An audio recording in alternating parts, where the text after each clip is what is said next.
Assalamualaikum warahmatullahi wabarakatuh. Di sini saya Sahabat Purnamasari akan memaparkan sedikit mengenai proposal tesis yang berjudul Deteksi Probabilitas Fraud Laporan Keuangan menggunakan teori fraud hexagon, studi empiris pada perusahaan manufaktur yang termasuk syariah dan non-syariah yang terdaftar di Bursa Efek Indonesia. Pada kesempatan kali ini, proposal ini dibimbing oleh Profesor Dr. Mamdu Mahmadah Hanafi, MD. Praktik fraud yang terjadi pada laporan keuangan menurut The Association of Certified Fraud Examiners pada edisi Asia Pasifik di tahun 2020 mencatatkan kerugian yang paling besar di antara fraud lainnya, yakni sebesar $3 juta. Tidak sedikit praktik fraud laporan keuangan yang terjadi di Indonesia itu terbukti, seperti pada kasus Garuda Indonesia, kemudian pada kasus PT Hansen Internasional, serta pada kasus PT Bank Tabungan Negara dan juga perusahaan-perusahaan lainnya. Menurut The Association of Certified Fraud Examiners, Asia Pacific Edition di tahun 2018, Indonesia menempati urutan ketiga dengan jumlah kasus sebanyak 29. Peringkat pertama ditempati oleh China dengan 49 kasus dan peringkat kedua ini ditempati oleh Australia dengan 38 kasus. Sementara itu, untuk di tingkat atau di kawasan Asia Pasifik itu Indonesia menempati peringkat pertama dibandingkan dengan negara-negara ASEAN lainnya dengan sebanyak 29 kasus. Kemudian The Association of Certified Fraud Examiners Asia Pacific Edition di tahun 2018 juga mencatatkan bahwa pada sektor manufaktur itu paling banyak terjadi kasus fraud dengan tercatat ada 38 kasus dan juga median loss-nya juga paling banyak. Kemudian 2 tahun kemudian di tahun 2020 dengan laporan yang sama dengan edisi yang sama, walaupun jumlah kasus pada perusahaan manufaktur ini telah menurun serta median loss-nya juga telah menurun, namun masih tergolong cukup tinggi di antara sektor-sektor lainnya. Kemudian perusahaan-perusahaan yang termasuk syariah ini memiliki kecenderungan tidak terlibat di dalam praktik bisnis yang tidak etis dibandingkan dengan perusahaan-perusahaan yang termasuk konvensional. Sehingga dengan demikian emiten yang termasuk syariah itu kecil kemungkinannya melakukan tindakan kecurangan atau melakukan praktik fraud yang dapat merugikan stakeholder masing-masing perusahaan dibandingkan dengan perusahaan-perusahaan yang termasuk konvensional.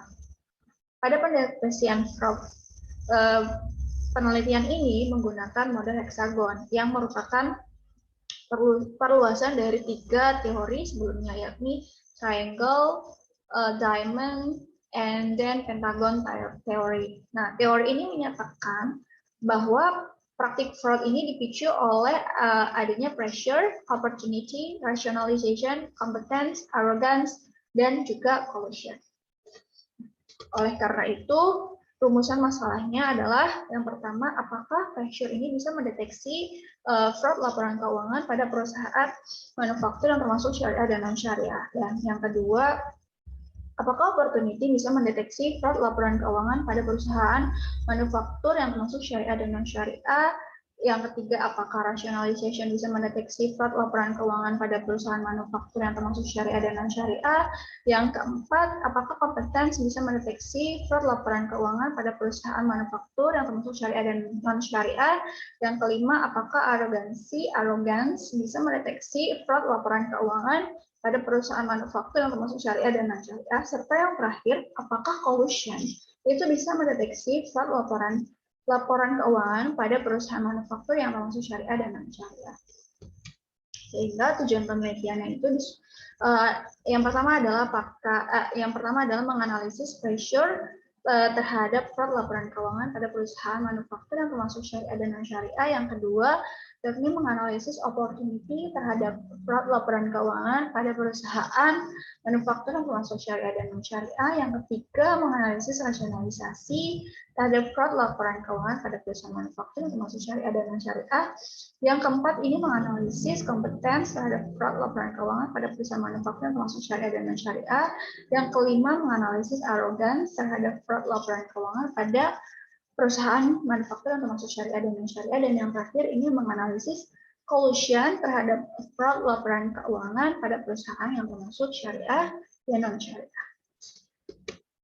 Nah, pada bab 2, pada landasan teori, di sini berdasarkan laporan dari Association of Certified Fraud Examiners di tahun 2020, fraud ini merupakan perbuatan yang dimaksudkan untuk melawan hukum, serta dilakukan dengan sengaja untuk tujuan tertentu, seperti manipulasi ataupun memberikan laporan yang salah atau keliru kepada pihak lain.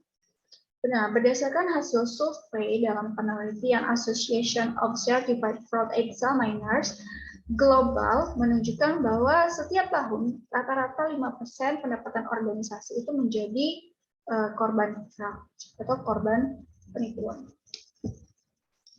atau kecurangan.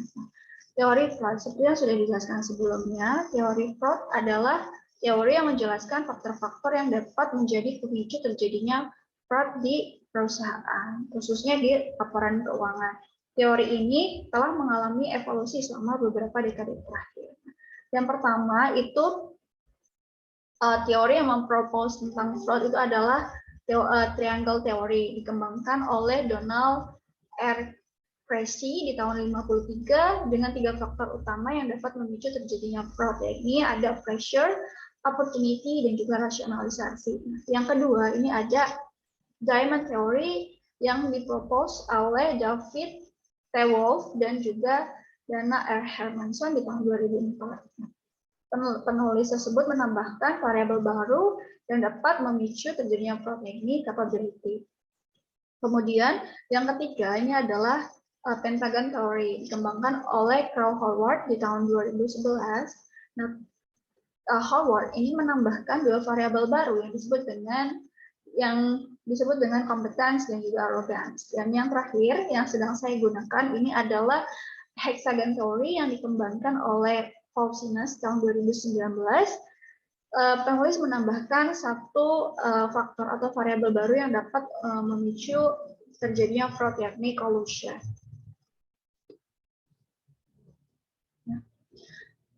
Di sebelah kiri ini adalah gambar dari hexagon theory yang dikembangkan oleh Paulsinus, di mana di sini ada stimulus. Stimulus ini pengertiannya sama seperti pressure, kemudian ada capability, kemudian ada collusion, kemudian ada opportunity, rationalization, ego, atau arogansi. Nah, collusion sebagai salah satu faktor utama dalam melakukan fraud itu dibenarkan oleh ACFE dalam Report to the Nations on Occupational Fraud and Abuse di tahun 2019 yang memperlihatkan bahwa hampir separuh dari kasus fraud itu sendiri melibatkan beragam pelaku yang berkolusi satu sama lain untuk melakukan fraud. Nah, untuk mengukur fraud di sini pada penelitian ini menggunakan F-score model. Nah, model ini awalnya merupakan model yang dibangun untuk mendeteksi earning management yang dikembangkan oleh Deco et al. Di tahun 2007 di dalam Solution dan Threat tahun 2009. Kemudian berdasarkan papernya di Solution dan Threat di tahun 2009, mereka memerlukan beberapa modifikasi F-score model agar sesuai dengan desain penelitian mereka yang mengukur probabilitas fraud. Nah, model F-score ini menggunakan rasio-rasio keuangan yang hanya terdapat di dalam laporan keuangan. Kemudian selanjutnya teori yang digunakan di dalam penelitian ini adalah teori keagenan, di mana teori keagenan dalam penelitian ini secara khusus mendiskusikan masalah yang muncul di perusahaan akibat perpisahan antara pemilik dan juga manajemen. Nah, pemilik perusahaan ini mendelegasikan kewenangannya kepada para manajemen untuk menjalankan bisnis atas nama pemilik. Namun, agen atau manajemen ini lebih tertarik untuk memaksimalkan kekayaan mereka, sehingga terdapat konflik kepentingan antara pemilik dan juga manajemen, atau antara agen dan juga prinsipal. Kemudian, yang selanjutnya adalah pengembangan hipotesis. Yang pertama itu adalah pengaruh pressure dalam mendeteksi probabilitas fraud laporan keuangan. Nah, di sini ada stabilitas keuangan. Nah, menurut Merton di tahun 38 dalam Lokana dan Sharma tahun 2018, ini Merton adalah orang pertama yang berpendapat bahwa individu yang merasa tertekan atau mengalami tekanan cenderung terlibat dalam perilaku kriminal. Menurut SAS nomor 99 menjabarkan bahwa para manajer ini mengalami pressure ketika kondisi lingkungan, ekonomi, industri, dan situasi entitas ini mengancam stabilitas keuangan mereka. Kondisi keuangan perusahaan yang cenderung stabil itu dapat diukur melalui perubahan total aset perusahaan. Ini menurut Sasongko dan Wijayanti tahun 2019. Perubahan total aset ini dapat mengindikasikan terjadinya fraud laporan keuangan. Nah, penelitian yang mendukung pernyataan tersebut itu dilakukan oleh Skosen dan Wright tahun 2009 dalam Setengkir dan Tiangku 2020 menunjukkan bahwa semakin tinggi rasio perubahan total aset perusahaan, maka probabilitas praktik fraud ini semakin tinggi juga. Nah, sementara itu, pressure yang mendorong seseorang untuk melakukan fraud itu juga dapat berasal dari pihak eksternal. Nah, pihak eksternal ini selalu menuntut perusahaan untuk meningkatkan kinerja perusahaannya. Untuk mengatasi permasalahan tersebut, perusahaan atau manajemen ini membutuhkan hutang dan atau sumber pembiayaan eksternal untuk mampu beroperasi dengan baik. Pressure yang berasal dari eksternal ini dapat diproduksi dengan rasio leverage yang mencerminkan ukuran keseimbangan hutang perusahaan. Semakin tinggi rasio leverage itu dapat dikaitkan dengan kemungkinan lebih besar untuk melanggar perjanjian hutang dan mengurangi kemampuan untuk memperoleh pembiayaan tambahan melalui hutang. Sehingga dalam hipotesis ini disimpulkan bahwa pressure berpengaruh positif terhadap probabilitas fraud laporan keuangan. Kemudian yang kedua ini adalah pengaruh opportunity dalam mendeteksi probabilitas fraud laporan keuangan. Berdasarkan SAS nomor 99, Nature of Industry itu memberikan opportunity bagi manajemen untuk terikat dalam fraud laporan keuangan. Dikarenakan adanya penilaian subjektif di dalam mengestimasi laporan keuangan dan sulit untuk memastikannya. Perubahan besar dalam piutang ini menunjukkan manipulasi revenue dan earning. Manipulasi ini dapat terjadi melalui perubahan skala besar dalam aliran piutang yang dipalsukan dari aktivitas operasi, sehingga dapat disimpulkan bahwa hipotesis duanya opportunity berpengaruh positif terhadap probabilitas fraud laporan keuangan. Kemudian yang ketiga ini adalah pengaruh rasionalisasi dalam mendeteksi probabilitas fraud laporan keuangan. Rasionalisasi itu terjadi ketika para pelaku itu merasa membenarkan perilaku mereka. Merasa perilaku mereka itu adalah hal yang wajar untuk dilakukan.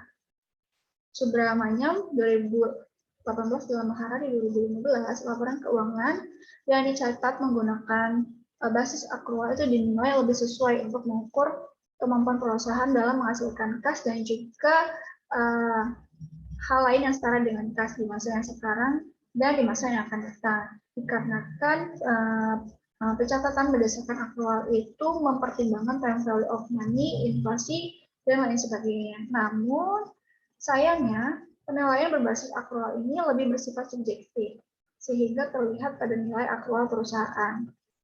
Berdasarkan penilaian subjektif tersebut, itu dapat memberikan celah kepada manajemen untuk memodifikasi laporan keuangan perusahaannya, sehingga dapat disimpulkan bahwa H3-nya adalah rasionalisasi ini berpengaruh positif terhadap probabilitas fraud laporan keuangan. Kemudian yang keempat di sini adalah pengaruh kompetens atau capability dalam mendeteksi probabilitas fraud laporan keuangan. Nah, menurut Situngkir dan Prianto tahun 2020, Dewan Komisaris Non-Independen itu memungkinkan dapat menyebabkan terjadinya fraud di suatu perusahaan. Sejumlah dewan komisaris yang independen itu dianggap mampu mengurangi praktik fraud karena tugasnya adalah mengawasi dan mengevaluasi kinerja operasional perusahaan. Kemudian mewakili kepentingan pemilik saham minoritas serta tidak berafiliasi dengan siapapun yang ada di internal perusahaan. Semakin banyak jumlah dewan komisaris independen ini diharapkan mampu menekan perilaku atau praktik fraud. Nah, sehingga H4 ini dapat disimpulkan bahwa kompetensi itu berpengaruh negatif terhadap probabilitas fraud laporan keuangan. Kemudian yang kelima ini adalah pengaruh arogansi dalam mendeteksi probabilitas fraud laporan keuangan. Arogansi ini terjadi ketika manajemen puncak itu merasa bahwa mereka itu berada pada posisi yang paling atas dalam suatu organisasi dan merasa perlu untuk menunjukkan jati diri mereka, posisi mereka kepada publik. Nah, sifat tersebut itu muncul karena adanya kepentingan diri sendiri yang timbul akan rasa kepercayaan diri yang tinggi. Arogansi di sini diukur dengan jumlah foto CEO yang terbajang pada laporan keuangan perusahaan yang menampilkan profil, pencapaian, serta informasi lain yang terkait dengan track record CEO tersebut. Sehingga hipotesis 5 dalam penelitian ini adalah arogansi berpengaruh positif terhadap probabilitas fraud laporan keuangan. Nah, yang terakhir ini adalah pengaruh collusion dalam mendeteksi probabilitas fraud laporan keuangan. Perusahaan yang mempunyai ikatan politik adalah perusahaan yang mempunyai hubungan istimewa dengan pemerintah. Hubungan istimewa tersebut dapat diartikan dengan BUMN ataupun BUMD. Peran pemerintah sebagai regulator, penegak hukum, dan pemilik aset ini menciptakan kemungkinan adanya perilaku istimewa kepada perusahaan milik pemerintah atau BUMN atau BUMD. Nah, pemerintah ini dapat memberikan hak istimewa seperti subsidi langsung, pembiayaan, dan jaminan yang didukung negara. Kemudian ada perilaku istimewa atas kebijakan. Nah, menurut Soekarno tahun 2004 dalam Dinata Irianto dan Mula Warman di tahun 2018 menjelaskan bahwa BUMN ini sangat akrab sekali dengan praktik KKN, sehingga hal tersebut yang dapat kemudian memicu terjadinya fraud yang menjadi salah satu faktor kerugian negara. Sehingga H6 dalam penelitian ini adalah collusion berpengaruh positif terhadap probabilitas fraud laporan keuangan. Kerangka penelitiannya adalah ratio berpengaruh terhadap fraud laporan keuangan, kemudian opportunity, rasionalisasi, capability, arogansi, collusion juga berpengaruh langsung terhadap fraud laporan keuangan. Kemudian bab 3 dalam metode penelitian ini, desain penelitian ini adalah penelitian explanatory. Kemudian data dan sampel data-data dalam penelitian ini berasal dari Osiris dan juga laporan tahunan. Laporan tahunan di sini ini menghitung jumlah foto CEO yang ada di laporan tahunan atau laporan keuangan perusahaan, dan juga sampel di sini menggunakan proporsi sampling. Kemudian seperti yang sudah dijelaskan sebelumnya, variabel dependennya menggunakan F-score model untuk menghitung probabilitas fraud laporan keuangan. Variabel penelitian dependen di sini menggunakan F-score model dengan rumus accrual quality ditambah dengan financial performance, di mana accrual quality ini diproksi oleh RSST accrual dengan rumus delta working capital ditambah dengan delta NCO ditambah dengan delta fin dibagi dengan rata-rata total aset. Di mana jika F-score ini menunjukkan kurang dari 1, ini mengindikasikan bahwa tidak ada manipulasi atau fraud pada laporan keuangan. Apabila nilai F-score ini lebih dari 1, ini merupakan sinyal terjadinya fraud laporan keuangan perusahaan. Kemudian untuk delta working capital di sini dihitung dengan working capital pada tahun pada tahun ini dikurangi dengan working capital pada tahun sebelumnya, begitupun dengan juga financial accrual, dan juga non-current operating. Kemudian untuk working capital itu dihitung dengan menggunakan rumus current asset dikurangi dengan current liabilities, dan juga NCO itu dihitung dengan total aset dikurangi aset lancar dikurangi dengan investasi jangka panjang dikurangi dengan total liabilities dikurangi dengan current liabilities dan juga utang jangka panjang. Dan untuk fin sendiri ini adalah total investasi dikurangi dengan total liabilities. Untuk rata-rata total aset di sini total aset awal dikurangi dengan total aset akhir dibagi dua. Dan untuk financial performance sendiri ada perubahan pada piutang, perubahan pada inventories, ditambah dengan perubahan pada penjualan langsung, ditambah dengan perubahan pada untuk variable independen sendiri, seperti yang sudah dijelaskan di pengembangan hipotesis bahwa stabilitas keuangan untuk pressure yang diproksi oleh stabilitas keuangan itu diukur dengan menggunakan perubahan total aset, di mana perubahan total aset itu dihitung dengan rumus total aset pada tahun sekarang dikurangi dengan tahun sebelumnya dibagi dengan tahun sebelumnya. Nah, kemudian untuk pressure yang diproksi oleh external pressure itu dihitung dengan menggunakan leverage. Kemudian untuk opportunity ini diproksi dengan nature of industry, dihitung dengan menggunakan delta piutang, kemudian rasionalisasi dengan total accrual, di mana total accrual dibagi dengan total aset, kemudian kompeten di sini ada proporsi Dewan Komisaris Independen, di mana dihitung dengan jumlah Dewan Komisaris Independen dibagi dengan total jumlah Dewan Komisaris, kemudian arogansi di sini menghitung jumlah foto CEO yang terdapat pada laporan keuangan perusahaan, dan collusion di sini dihitung dengan variabel dummy apabila dengan kode 1 jika itu adalah perusahaan BUMN atau BUMD, dan juga kode 0 jika bukan perusahaan BUMN ataupun BUMD. Untuk model M. Pearson sendiri ini bisa dilihat di sini. Di sini ada alpha ditambah dengan beta 1 dikali dengan pressure, beta 2 dikali dengan opportunity, ditambah dengan beta 3 dikali rasionalisasi, dikurangi dengan beta 4 dikali dengan kompeten, ditambah dengan beta 5 dikali dengan arrogance, dan ditambah beta 6 dikali collusion.